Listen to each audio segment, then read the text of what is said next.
వర్మ గారు, సో మీ ఆలోచనలు కూడా చౌర్యం కాబోతున్నాయి అనే థాట్ మీకు ఎలా ఇప్పుడు అనిపిస్తుంది? కళల్లో ఒక ఇంపార్టెంట్, చాలా పాపులర్ అండ్ ఇంపార్టెంట్, అందరి ఒక ఇంగ్రెయిన్ అయిపోయింది మ్యూజిక్. మ్యూజిక్ అనేది ఒక మనిషి కాకుండా, ఒక కళాకారుడు కాకుండా, మ్యూజిక్ డైరెక్టర్ కాకుండా ఎవరన్నా క్రియేట్ చేయగలుగుతారు, కృత్రిమంగా క్రియేట్ చేయొచ్చు అనేది మనకి ఆలోచించడానికి, ఊహించడానికి కూడా మనకి అసలు వీ డోంట్ నో. అది నేను హార్డ్లీ ఫ్యూ వీక్స్ బ్యాక్ నేను డిస్కవర్ చేశాను దీని గురించి.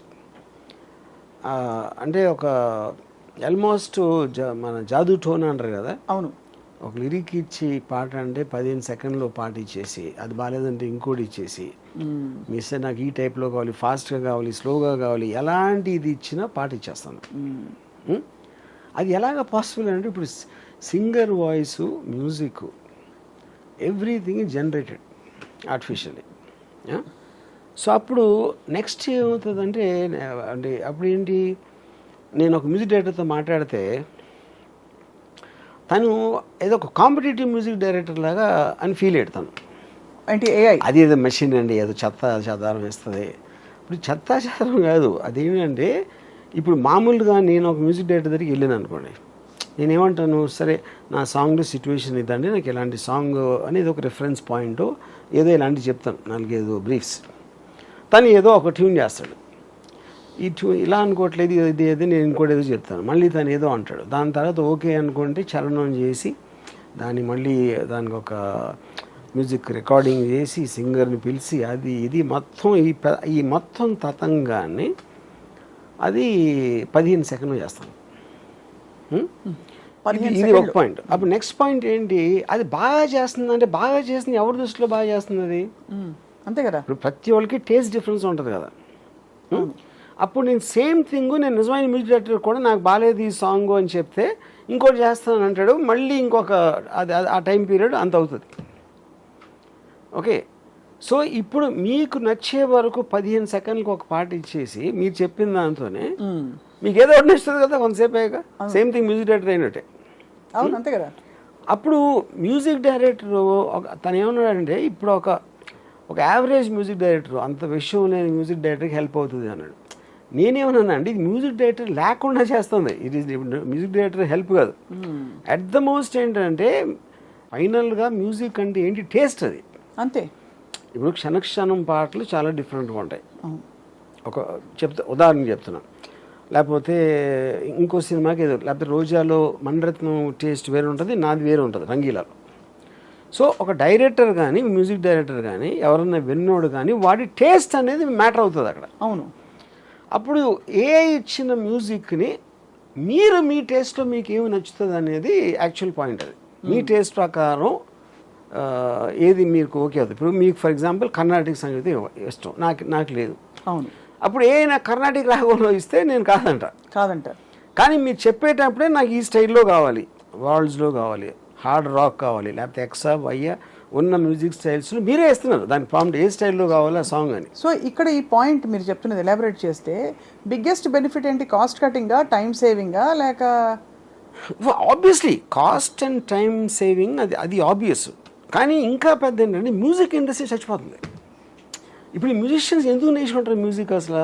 ఇప్పుడు సింగర్స్ ఎందుకు వస్తారు అంటే ఒక ప్రొఫెషన్ లేదంటే అది లేదు కదా. ఎందుకంటే అదంతా బైపాస్ చేసి ఇది మీకు ఇచ్చేస్తున్నప్పుడు ఆ ప్రొఫెషన్ మీరు అసలు దాన్ని ఫాలో అవ్వటం మీనింగ్ లేదు కదా. ఇంకా అయినా ఇది కొత్తగా ఎన్నోళ్ళకి షాకింగ్ ఉంటుంది. నేను ఇప్పుడు ఒక డెమాన్స్ట్రేట్ చేస్తాను అన్నమాట. ఇప్పుడు ఒక లిరిక్ రైటర్ ఒక అమ్మాయిని మ్యాథమెటిక్స్తో పోల్చమని ఒక ఇది ఇచ్చాను, ఒక లిరిక్ కాన్సెప్ట్. ఓకే. ఇప్పుడు అతను ఇచ్చిన లిరిక్స్ని నేను ఈ one of these A generation music యాప్లో పెట్టాను. పెడితే అది అంటే నేను చెప్పిన దాన్ని బట్టి ఒక వర్షన్స్ ఇచ్చుకుంటూ పోయింది. ఓకే. నేను నా టేస్ట్కి ఏదో అనుకుని కొన్ని పల్లవులు చేశాను. సేమ్ లిరిక్ని ఇన్ని రకాలుగా చేయొచ్చు అనేది ఫస్ట్ ఆఫ్ ఆల్ ఎవరికి ఐడియా వస్తుందని నాకు ఎంతవరకు రాలేదు. ఇన్ని ఇంటర్ప్రిటేషన్స్ ఉండగలుగుతాయి అనేది ఒకే దానికి. ఓకే. ఇప్పుడు పట్టు చేస్తాను.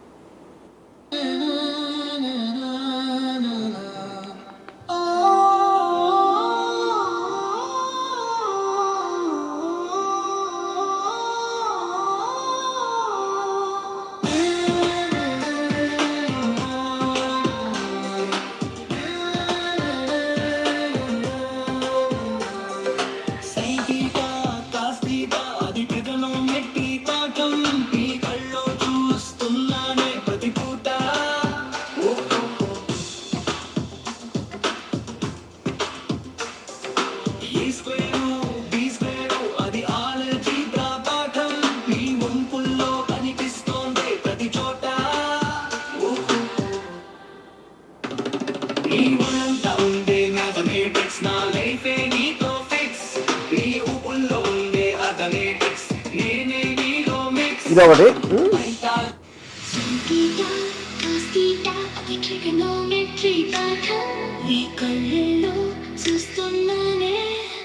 ప్రతి పూట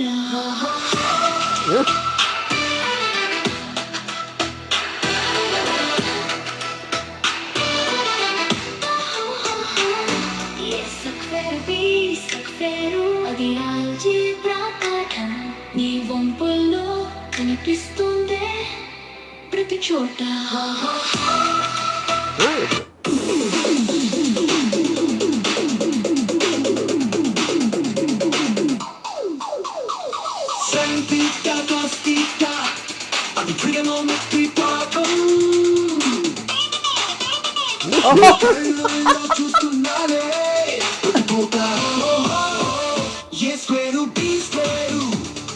ఆల్జీబ్రా పాఠం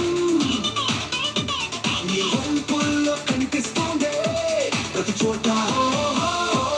నీ ఒళ్ళంతా ఉండే మ్యాథమెటిక్స్ నా లైఫే నీతో ఫిక్స్ నీ ఊపుల్లో ఉండే arithmetics. Sine theta cos theta అది ట్రిగనోమెట్రీ పాఠం నీ కళ్ళల్లో చూస్తున్నానే ప్రతి పూట.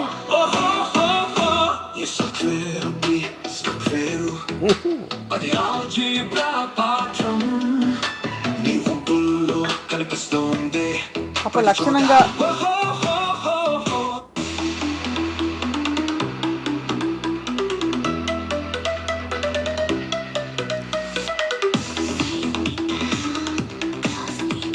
ఛాన్స్.